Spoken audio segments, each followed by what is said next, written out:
Fala, nação, presidente do Internacional aí passou vergonha novamente após a declaração polêmica. O Flamengo venceu o Internacional 3 vezes seguidas, venceu no Maracanã, venceu 2 jogos no Beira-Rio, 3-1 e agora 2-0. E a choradeira dos colorados continua em Gaúcho. Então já vai deixando seu like, se inscreva, vamos aqui para mais um corte que eu preparei para vocês. Link na descrição desse vídeo do canal da ESPN Brasil. Bora contra o Internacional, Caco. Tudo bem, Bruno? Um abraço para você, para a Mari, para o Joel, para o Fã de Esportes. É verdade, o dia de sol bonito em Porto Alegre, repercussão do torcedor do Internacional, do torcedor do Grêmio também que passa por aqui, mas muito falar do Flamengo, que também repercutiu. Eu pude presenciar isso no estádio Beira-Rio, o Arrascaeta que voltou a jogar marcando gol, entregando uma camisa para torcedores do Internacional, porque a torcida saiu mais cedo. Uma grande apresentação, segunda vitória consecutiva, o Pedro entrando, marcando gols, já falando muitos do jogo, o Flamengo agora se preparando já para o Brasileiro, a sequência do Brasileiro e também a sequência da Libertadores contra o Estudiantes. Já o Internacional tendo que lamber suas feridas, podemos dizer assim, justamente o presidente Alessandro Barcelos numa entrevista coletiva falando que Roger permanece, Roger também justificando tudo aquilo que não conseguiu apresentar. E eu presenciei também uma bonita festa, ruas de fogo, foi um show, mas depois o papelão daquela chuva de prata, que era algo programado, que não deu certo. Vocês falaram aí até o céu, uma questão de lembrar do Natal. Eu lembro que no Beira-Rio teve por muito tempo show da Xuxa, e aí eu podia pensar ter ali na torcida do Internacional alguém dizendo assim, que show da Xuxa foi esse? Foi um show do Flamengo. Ah, só se foi mesmo. O show do Felipe Luiz, né? Entrou na nave e subiu, foi embora o Internacional, não é? Exatamente. Obrigado, viu, Caco? Um abraço aí pra você. A gente tá vendo, então, ali as imagens todas, né? Porque foi, assim, pareceu fácil. Não pareceu? Pareceu. Foi mais fácil do que tirar o papel picado do campo. É verdade. Deu menos trabalho. O Inter deu menos trabalho ao Flamengo do que o papel picado deu ao estádio. Porque, repetindo, quando teve o sorteio, a gente imaginava um confronto super equilibrado. Lembra quando aconteceu? O nosso Flamengo pegou e o Inter, né? Os dois pegaram o confronto mais difícil. Com o passar do tempo, é verdade que acho que isso se distanciou um pouquinho. Desde o sorteio. Mas no campo foi mais distante ainda o que os dois times fizeram, não foi? Porque desde o sorteio o Inter é líder do grupo da morte, que era o grupo mais difícil. Verdade. Da Libertadores, mas aí veio a janela, né? Então, a gente até esperava que na janela o Inter recuperasse, né, elenco, os jogadores que estavam desgastados, só que aí o salto do Flamengo na janela de transferências é brincadeira. Com as contratações. O salto é brincadeira. E aí o Felipe Luiz conseguindo encaixar o que o Saúl e o Jorginho fizeram ontem. O Plata também, deslocado pro lado direito, porque o Plata está sendo utilizado em 2 funções, né?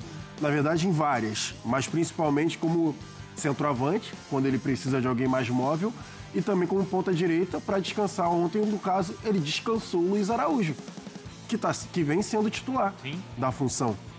E o Plata fez um jogo excepcional.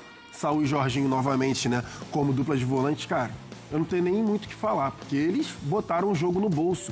No momento, e é legal quando a gente faz assim, né, o pré-jogo, a gente fez o campeão ontem com o Donk, e a gente falou, se o Internacional for subir as suas linhas, e era o necessário, o Roger precisava que o time marcasse em cima até para ganhar o ambiente do estádio, que ficou, né, um pouco mais frio por conta lá da questão lá do show que deu tudo errado.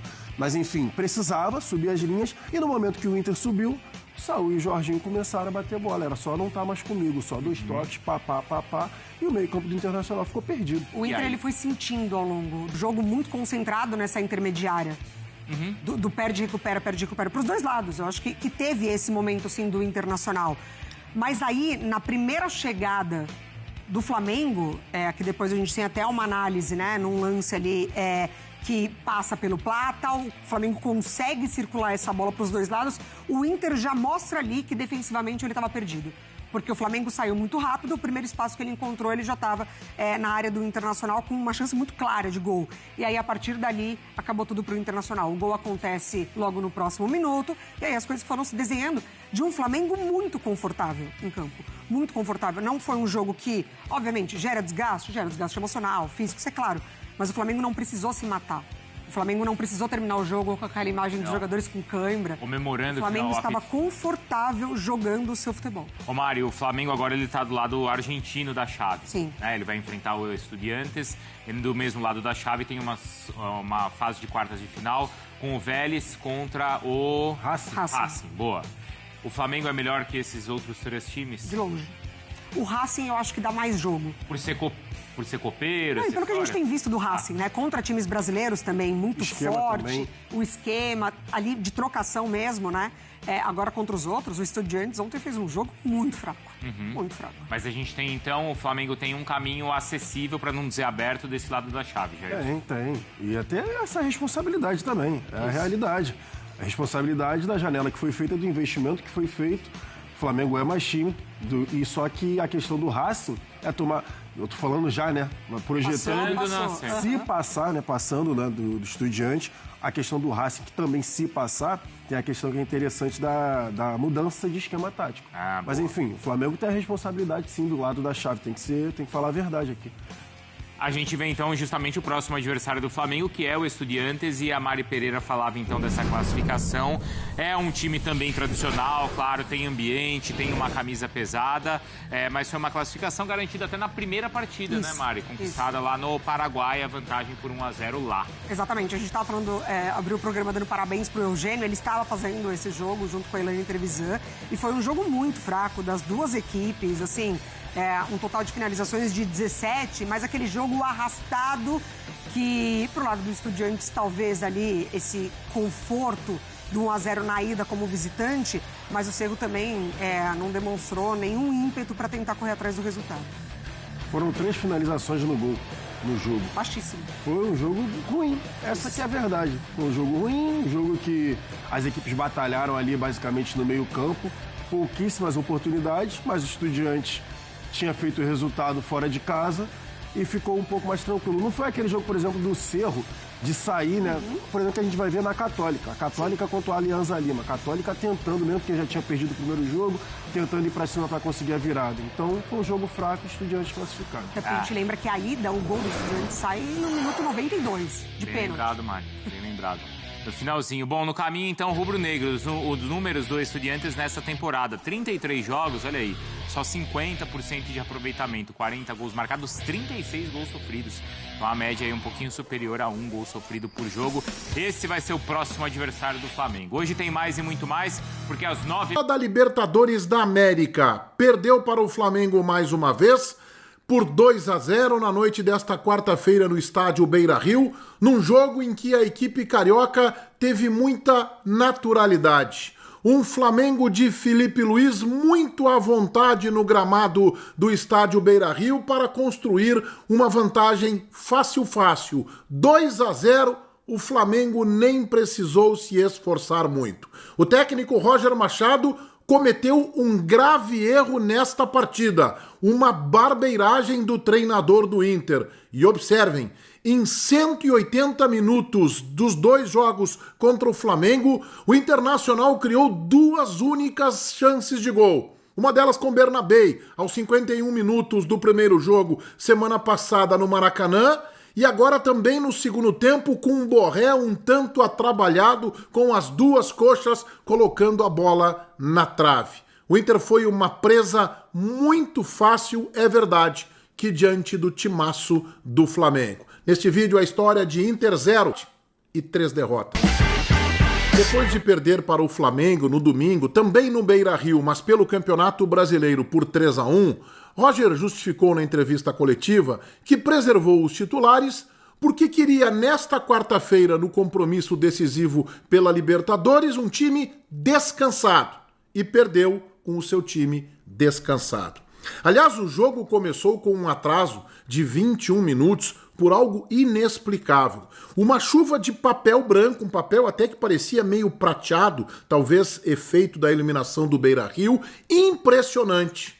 E que o árbitro teve que esperar que alguns funcionários do Internacional limpassem, e isso acabou atrasando a partida 21 minutos. Algo inexplicável. A ESPN deu na sua transmissão a informação de que esta chuva de papel foi preparada caso o Inter se classificasse. Eu tentei um contato durante a partida, ainda no intervalo, com o vice de administração do Inter, o André Dalto, para tentar entender. Ele é o homem da administração do clube, para tentar entender o que houve, mas ele não retornou as minhas mensagens. Roger repetiu a escalação do Maracanã: Rocher, Aguirre, Vitão, Juninho, Bernabé, Thiago Maia, que jogou bem recuado, não entre os zagueiros, à frente dos zagueiros, mas volante mesmo. Alan Rodrigues, de ótima participação, protagonista do jogo. Tabata, Patrick, Wesley, Ricardo, Matias. O Flamengo teve o Arrascaeta, o Felipe Luiz apostou em Jorginho e num extraordinário Saúl, espanhol de 30 anos, que baita jogador, botou a partida no bolso.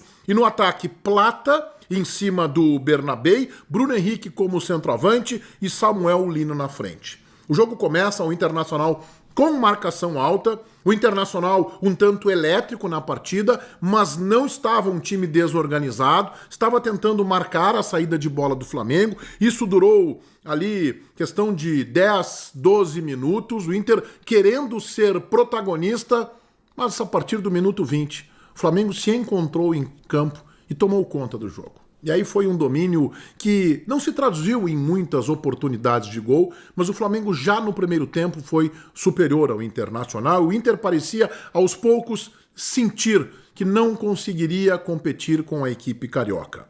Aos 23 minutos o Varela recebeu um lançamento, acabou chutando pelo alto, nem vou classificar como oportunidade de gol, foi um momento de perigo. Aos 26 o Rocher falhou. Num chute do Samuel Lino da esquerda, o Rocher tentou defender de manchete, bateu roupa, a bola sobrou para o Plata, que de cabeça ajeitou para o Arrascaeta, livre dentro da área. O Bernabé se dividia entre marcar o Plata e o Arrascaeta. Não foi culpa do lateral esquerdo argentino do Inter, estava livre, o Arrascaeta meio que caído, chutou muito forte em cima, 1-0, falha grotesca do goleiro do Internacional que bateu roupa. Aos 38, o Samuel Lino, de novo, não uma chance clara de gol, mas um momento de perigo num contra-ataque, acabou chutando mal. E o primeiro tempo termina com o Flamengo com 61% de posse de bola contra 39% do Inter, 6 chutes a gol do Flamengo, apenas 2 do Internacional, que não teve nenhuma oportunidade de gol, teve um ímpeto inicial de 10, 12 minutos. Roger mudou, colocou o Borré no lugar do Bruno Tabata. Borré entrou aceso, ligado, correndo o campo inteiro, com muita disposição. A 4 minutos, o Saúl de cabeça quase marcou o segundo. Primeiro o Rocher salvou, depois o Léo Pereira de calcanhar também assustou, aí o Rocher defendeu. O Flamengo começou a tomar conta do jogo. O Inter já estava um tanto atabalhoado tentando ir para frente para pressionar, não conseguiu produzir até então nenhuma oportunidade de gol. E o Flamengo no toca, com faltas próximo à área, teve gol e impedimento do Bruno Henrique por um detalhe. O Flamengo era amplamente superior e com um pouquinho mais de capricho, com um pouquinho mais de esmero, construiria um placar ainda maior. A 15 minutos, a barbeiragem de Roger Machado. Ele coloca Vitinho no lugar de Wesley, ok. E coloca Carboneiro, nada contra a entrada do colombiano, no lugar de Alan Rodrigues, que simplesmente era o melhor jogador do Internacional em campo. Brigando, lutando, passando, tentando contribuir com a armação. Inconcebível a substituição de Roger Machado aos 15 minutos, retirando o melhor jogador da equipe. Naquele momento o Flamengo era superior, mas a partida não estava completamente definida. O Flamengo vencia por 1-0, é verdade. O Inter precisaria de 2 gols. Aos 36, foi o lance que eu falei na abertura, o Borré com as 2 coxas, um tanto atrapalhado, acabou esbarrando na bola e colocando ela na trave. E aos 43, num cruzamento da esquerda, a bola corre toda a defesa do Internacional. No segundo poste, o Pedro só empurra para o gol. 2-0 para o Flamengo, o Inter completamente batido dentro de campo, caiu na lona. O torcedor já começou a ir embora do Beira-Rio. 2 jogos entre Inter e Flamengo pela Libertadores. O Flamengo venceu o primeiro por 1-0. Foi melhor, especialmente no primeiro tempo. O Inter teve uma única chance de gol. Teve ainda no meio de semana um jogo pelo Campeonato Brasileiro. O Flamengo fez 3-1 e teve agora esse jogo 2-0 para o Flamengo. O Inter voltou a ter uma única chance, esta do Borré um tanto atabalhoado, com as duas coxas, a bola batendo na trave, desajeitado. Aliás, ele entrou junto com um atleta do Inter, acho que era o Vitinho que estava ali, os dois meio que se atrapalharam com a bola. O Inter, em 180 minutos, criou 2 oportunidades de gol. É muito pouco para um time que queria ir longe na Libertadores da América. Nos enfrentamentos de mata-mata decisivos, agora, contra Fluminense e Flamengo, repito, um empate do Internacional contra o Fluminense, 3 derrotas, perdeu para o Fluminense no Beira-Rio, perdeu para o Flamengo no Maracanã, perdeu de novo para o Flamengo no estádio Beira-Rio. O Inter está fora da Copa do Brasil, o Inter está fora da Libertadores da América. Tem que sair fora do Beira-Rio. Nós estamos diante da confirmação do quão incompetente é todo o contexto do Beira-Rio neste momento. Porque o Flamengo passar pelo Internacional, é do jogo.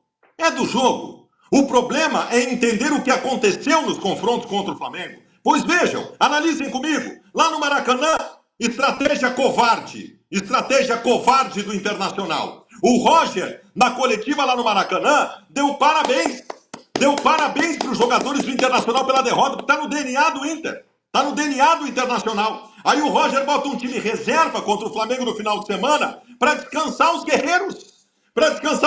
Enquanto o Flamengo estava com o time titular. Pois eu digo para vocês, hoje o Flamengo terminou o jogo correndo mais que o Internacional. Mas hoje o jogo é um desenho. O jogo de hoje é o desenho de tudo. O jogo de hoje, ele apresentou um Internacional pobre. E o pior, eu poderia aqui, como fiz em outras oportunidades, dizer faltou vontade, faltou garra, Eu poderia dizer isso, porque aí seria uma explicação. Seria uma explicação fora das análises técnicas e táticas, né? Poderia cobrar isso. Hoje não, o Inter começou o jogo mordendo. O Flamengo cozinhou o Internacional o jogo todo. O jogo teve vários cenários. O jogo teve o primeiro cenário com o Inter tentando atacar, o Flamengo coordenou o jogo. Teve um segundo cenário com o Flamengo saindo em velocidade, o Flamengo não só continuou controlando o jogo, como fez um gol. E no segundo tempo, teve um Flamengo que, surpreendeu, marcando a saída de bola do Internacional, também controlou o jogo, fez 2-0. O confronto entre Inter e Flamengo no Beira-Rio foi um confronto de adultos contra crianças. Foi um confronto do terceiro ano do ensino médio contra os guris da 5ª série. Este Inter é pobre. Em primeiro lugar, este Internacional tem impregnado o DNA da derrota que vem dessa direção, né? Que acha que tudo faz parte. O meu capitão em campo, chamado Alan Patrick, é um picolé de chuchu. É uma água de salsicha. No segundo tempo estava 1-0 para o Flamengo, meu capitão estava grudado na linha central do meio-campo, atrasando bola e dando passezinho, toquinho para o lado. Esse é o espírito. O capitão é outro, que vai vir para a coletiva depois do jogo dizendo que faz parte. Ei, presta atenção. Não tenha dúvida, é isso, a gente sempre soube. Tem jogadores melhores que os jogadores do Internacional. Mas vamos lá. O que virou o Wesley? E outra, não falo só nas decadências técnicas, talvez o Bernabé tenha nos enganado. Eu posso falar de outras decadências técnicas, mas e o treinador? Mesmo com o Flamengo sendo melhor, eu pergunto para vocês viram algum movimento diferente do Internacional nesse jogo para tentar surpreender o adversário? Vocês viram algum movimento tático diferente, alguma jogada especial? Sabe como é que o Internacional estava em campo hoje? O Internacional estava em campo hoje no mesmo esquema 4-2-3-1 de sempre, igual a sempre, sem nenhuma jogada alternativa, num leque paupérrimo de possibilidades táticas. Porque o treinador do Inter faliu. Não bastasse isso, o treinador do Inter, que em segundo tempo que o Inter está perdendo, ele só sabe fazer uma coisa, que é amontoar atacante, hoje ele conseguiu uma proeza. O Inter tinha uma possibilidade de preenchimento de meio campo, de alguma criatividade de meio campo, na medida que meu capitão estava sumido. Ele se chamava Alan Rodrigues. O Roger tira a única possibilidade de ainda fazer frente com o meio campo do Flamengo para botar um atacante. A gente sempre pensa nos cenários antes do jogo, né? Porque faz parte da função do dirigente vir aqui falar com vocês na vitória e na derrota. E algumas coisas elas ficariam de um melhor tom se nós tivéssemos vencido o jogo. Porque elas não podem servir de desculpas no momento em que o torcedor está sentindo tanto e nós estamos sentindo tanto. Mas a verdade é que a gente precisa aprofundar um pouco mais esse tema, né, do futebol brasileiro e das diferenças que se colocam, né? Um investimento nesta janela da ordem de 277 milhões contra um investimento de 27 milhões são 10 vezes mais. Se nós falarmos das últimas 4 janelas, foram 600 milhões de investimento. Estou falando em reais.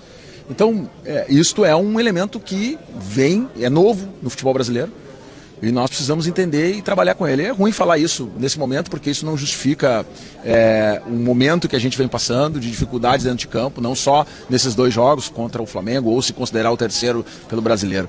Mas o fato é que é um tema importante e relevante e que eu acho que a gente precisa cuidar disso para que a gente possa manter a competitividade, né? E as coisas estão ficando numa distância tanta que acaba, evidentemente, sendo um elemento importante nessa hora, na decisão dentro de campo e reflete na qualidade, inclusive, dos plantéis. Rapaz, Nação, a choradeira continua. A gente viu aí o presidente do Internacional dando a entender que o Flamengo tem um benefício por poder contratar, que é o que? O fair play financeiro. O Flamengo gasta muito porque ganha muito. O Flamengo está arrecadando muito. Agora o novo patrocinador Betano aí pode trazer um grande reforço, um baita reforço pro Flamengo e os caras continuam chorando, não vai adiantar nada. A choradeira é isso mesmo, o Flamengo segue firme aí. Passou no Internacional, um dos favoritos ao título da Copa Conmebol Libertadores, favoritaço também no Brasileirão. E não adianta, é dor de cotovelo, se for chorar, manda áudio.